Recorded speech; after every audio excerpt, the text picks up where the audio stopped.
देखिए 3.1 क्या कहता है, क्वेश्चन पढ़ते हैं तब तक आप देखिए। लिखा है कि a storage battery of car has an EMF of 12 volt if the internal resistance of the battery is 0.4 ohm. What is the maximum current that can be drawn from the battery? ये जो maximum current का concept है ना, ये थोड़ा technical है, जरा समझने की कोशिश करिए। सबसे पहले तो गिवन की बात क्या करें, बैटरी का ईएमएफ किससे इंडिकेट करते हैं, कैपिटल ई से। तो कैपिटल ई जो गिवन है वो कितना गिवन है, 12 वोल्ट। ज़्यादातर 12 वोल्ट की बैटरी होती है। बैटरी और सेल में क्या अंतर है,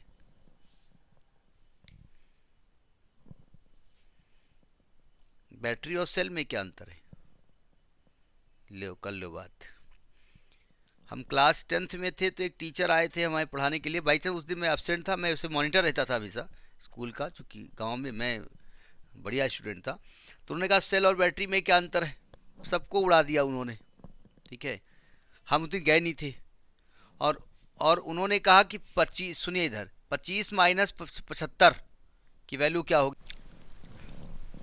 तो बैटरी और सेल में क्या अंतर है, बहुत सारी सेल्स मिलकर के एक बैटरी बनती है, पहला अंतर ये है, ठीक, यही एक अंतर है। भाई जब आप सेल यूज़ करते हैं तो ऐसे बनाते हैं, ठीक है, और बैटरी यूज़ करते हैं तो ऐसे बनाते हैं, ठीक है। तो ये क्वेश्चन पूछा गया और ये क्वेश्चन पूछा गया और सब लड़के मार खाए।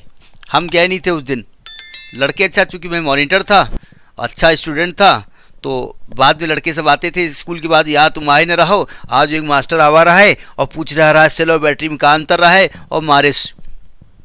खैर ये मैं जानकारी कर ली हमने, तो मालूम हुआ आंसर। कहला एक चीज़ और, कहला बतावेला 25 माइनस 75 बताओ। अरे कहला दिमाग से पैदल टीचर रहा है, बताओ 25 में 75 माइनस होता है, बड़ा तो 75 होता है। और कहें फिर मारे, हम कहा यार बात तो तुम सही कर रहे हो, 25 में 75 माइनस तो हो ही ना, तो कैसे होगा यो। तो हमने ऐसा, चूँकि उसमें कोई बहुत सही साठ मोहल्ले में भी कोई ऐसा नहीं था जानकारी, लेकिन एक लोग बताए फिर भी माइनस करने पर ये वो होगा, बड़ी संख्या आ जाएगी। फिर दूसरे दिन जब हम पहुँचे तो ये हुआ, कल कौन कौन एब्सेंट थे, तो हम भी खड़े हो गए।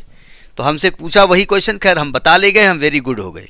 गुड इसलिए हो गए कि उस दिन हम गए नहीं थे, वरना उस दिन तो हम भी मार खाते। खैर तो वैसे याद आया बैटरी और सेल में क्या अंतर है।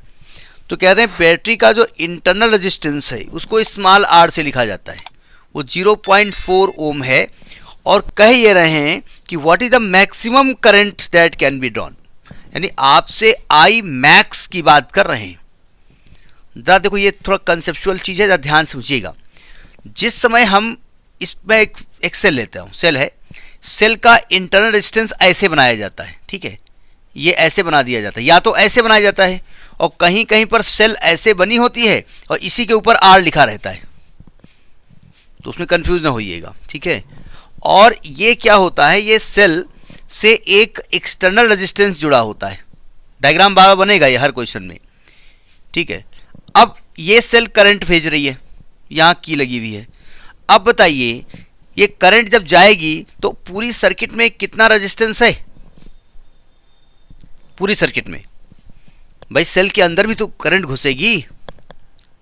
भाई अगर एक करंट की ये वाले प्लेट्स हैं, तो ये प्लेट एक बर्तन के अंदर रखी होती है ना, तो करंट ऐसे जाएगी, इसके अंदर जाएगी, होते हुए इधर जाएगी, इधर से बाहर निकलेगी ना। अच्छा जिस बर्तन के अंदर ये रखा होता है, इस बर्तन को क्या कहते हैं, जिस बर्तन के अंदर ये सेल की टर्मिनल्स रखे होते हैं, इस बर्तन, बीकर कहते हैं, वेरी गुड। इसे वोल्टामीटर कहा जाता है, वोल्टामीटर, बीकर नहीं कहते, बीकर तो केमिस्ट्री लैब में कोई भी वो होता है बीकर। और ये वोल्ट मीटर लगा हुआ है इसमें, ये वोल्ट मीटर, वोल्टामीटर नहीं बोल रहा हूँ, ये वोल्ट मीटर है। अब देखो ध्यान से, पूरे सर्किट का उस बर्तन को वोल्टामीटर कहते हैं, वोल्टामीटर उस बर्तन का नाम होता है। और ये वोल्ट मीटर है जो वोल्टेज नापता है। देखिए इस सर्किट का टोटल रेजिस्टेंस कितना है, आर प्लस आर है, तो ई बराबर आई आर प्लस आर होगा।